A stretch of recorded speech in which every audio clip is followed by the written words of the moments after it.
नमस्कार, जय श्री राम। प्रिय भक्तों, मैं पंडित वेद प्रकाश तिवारी, ज्योतिष एवं हस्तरेखा विशेषज्ञ। प्रिय भक्तों, आप सभी भक्तगण अपनी कुंडली हमारे दिए गए व्हाट्सएप नंबर पर भेज सकते हैं। अगर आपको अपनी कुंडली दिखानी है, ग्रह नक्षत्र के बारे में जानना है, अगर आपके पास कुंडली नहीं है तो अपनी हस्तरेखा भेज सकते हैं। सिर्फ एक निवेदन है कि 1 या 2 दिन का समय दिया करें, समयानुसार उसका यथोचित उत्तर मैं दूंगा। तो प्रिय भक्तों, आप लोग हमारे चैनल को अधिक से अधिक सब्सक्राइब करें और कराते भी रहें, जिससे हमारा भी मनोबल ऊंचा रहे। तो आप सब वीडियो को पसंद कर रहे हैं या नहीं कर रहे हैं तो कमेंट और लाइक भी करें। तो प्रिय भक्तों, वर्ष 2024 का अंतिम एकादशी व्रत 26 दिसंबर 2024 दिन गुरुवार को है। इसे सफला एकादशी कहते हैं। इसे पौष कृष्ण पक्ष एकादशी भी कहा जाता है। सफला एकादशी के नाम से ही सफला एकादशी के महत्व का पता चलता है। जो व्यक्ति सफला एकादशी का व्रत करता है और विधान से भगवान नारायण विष्णु का पूजन करता है, उसको हर कार्य में सफलता अवश्य मिलती है। इसीलिए इसको सफला एकादशी कहा जाता है। आइए जानते हैं कि सफला एकादशी इस साल यानी कब है और सफला एकादशी का मुहूर्त और पारण कब है। पंचांग के अनुसार इस वर्ष की अंतिम एकादशी 25 दिसंबर 2024 बुधवार को रात्रि 10:29 से शुरू होगी। इस तिथि का समापन 26 दिसंबर गुरुवार को रात्रि मध्याह्न में 12:48 पर होगा। उदया तिथि के अनुसार सफला एकादशी व्रत 26 दिसंबर गुरुवार को होगी। सफला एकादशी के दिन सुकर्मा योग, स्वाति नक्षत्र, गुरुवार का दिन बहुत सुंदर संयोग बन रहा है। यह दिन भगवान विष्णु को समर्पित है। सफला एकादशी के दिन ब्रह्म मुहूर्त यानी प्रातः 5:23 से 6:17 तक ब्रह्म मुहूर्त रहेगा और अभिजित मुहूर्त दोपहर 12:01 से 12:43 तक रहेगा। सूर्योदय सुबह 7:12 पर होगा। सफला एकादशी के दिन यानी जो व्रत करते हैं, पारण अगले दिन 27 दिसंबर शुक्रवार को सुबह 7:12 से 9:16 के बीच पारण आप कर सकते हैं। सफला एकादशी का व्रत करने से असफल व्यक्ति भी सफल होने लगता है।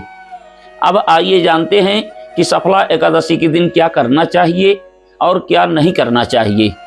नंबर 1, एकादशी के दिन सफला एकादशी के दिन प्रातः काल ब्रह्म मुहूर्त में स्नान करके हाथ में जल लेकर के 3 बार ओम विष्णु ओम विष्णु ओम विष्णु बोल करके संकल्प लें कि हे भगवान, हम आज सफला एकादशी का व्रत करने चल रहे हैं, इसे आप स्वीकार करें और हमारे पूजन को भी स्वीकार करें, हमारे व्रत को भी स्वीकार करें।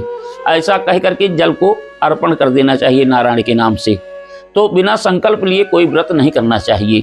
नंबर 2, सफला एकादशी व्रत का संकल्प लेकर के भगवान नारायण का पूजन करें। केला के पेड़ पर जल अर्पण करें। भगवान शालिग्राम का पूजन करें।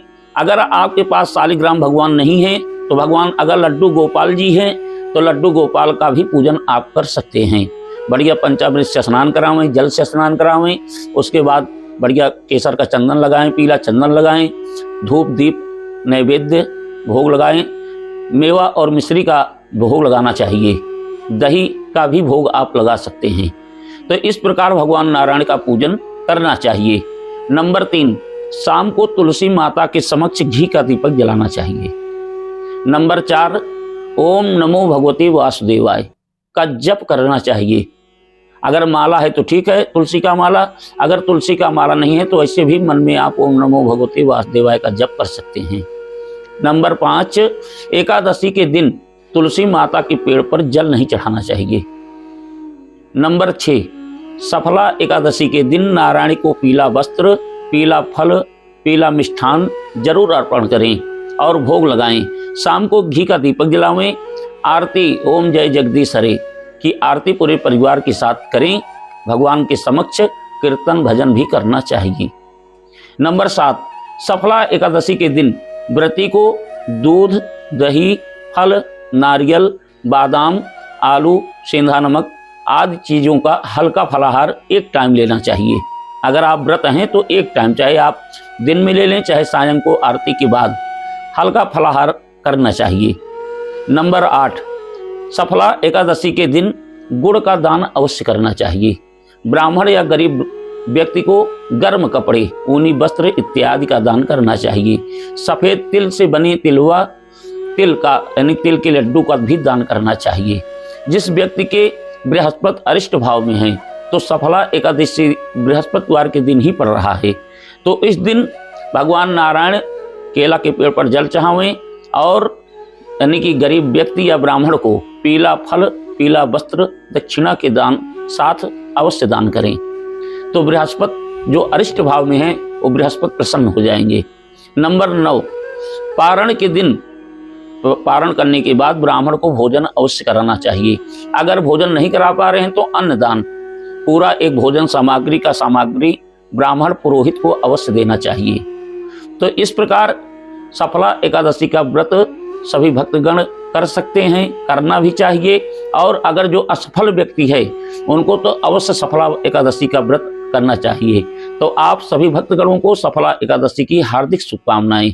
नमस्कार, जय श्री राम।